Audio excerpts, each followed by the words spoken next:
Islamic કેલેન્ડરના છેલ્લા મહિના જુલહિજ્જાના 10મા દિવસે બકરી ઈદ મનાવવામાં આવે છે. અંકલેશ્વર મુસ્લિમ બિરાદરોએ વહેલી સવારે ઉઠીને સૌપ્રથમ ફજરની નમાઝ અદા કરી હતી. ત્યારબાદ ઈદગાહ અને વિવિધ મસ્જિદોમાં ઈદ ઉલ અઝહાની વિશેષ નમાઝ પઢવામાં આવી હતી.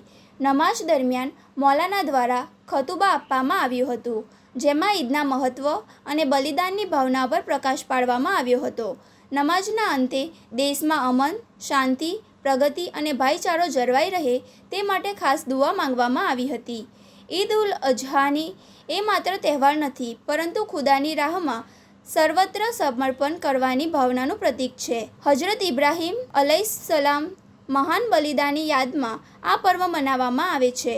નમાઝ સંપન્ન થયા બાદ મુસ્લિમ સમાજ દ્વારા સુન્નતે ઇબ્રાહીમની તાજી કરીને કુરબાનીની રસમ અદા કરવામાં આવી હતી. નમાઝ પૂર્ણ થયા બાદ મસ્જિદોની બહાર એક અનોખો માહોલ જોવા મળ્યો હતો. મુસ્લિમ બિરાદરોએ એકબીજાને ઈદ મુબારક કહીને ગળે લગાડ્યા હતા. વડીલોએ બાળકોને ઈદી આપીને પ્રોત્સાહિત કર્યા હતા. ઘરે ઘરે વિવિધ વાનગીઓ અને શ્રીખંડ સેવૈયા બનાવીને મહેમાનોનું સ્વાગત કરવામાં આવ્યું હતું.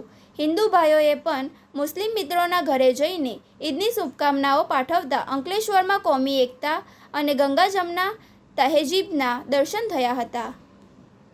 अज़हा की बहुत बहुत मुबारकबाद आलम इस्लाम को। और आज का पैगाम जो सैयदना इब्राहीम इस्माइल और हज़रत मोहम्मद सल्लल्लाहु अलैहि वसल्लम की ज़िंदगी से हमको है कि बच्चों को अपने माँ बाप का फर्माबरदार होना चाहिए और तन मन धन से अपने मालिक को राज़ी करने, अपने रब को, अपने अल्लाह को राज़ी करने की कोशिश करना चाहिए. अपने बड़ों की इज़्ज़त, छोटों पर शफ़क़त, मेहरबानी करना चाहिए.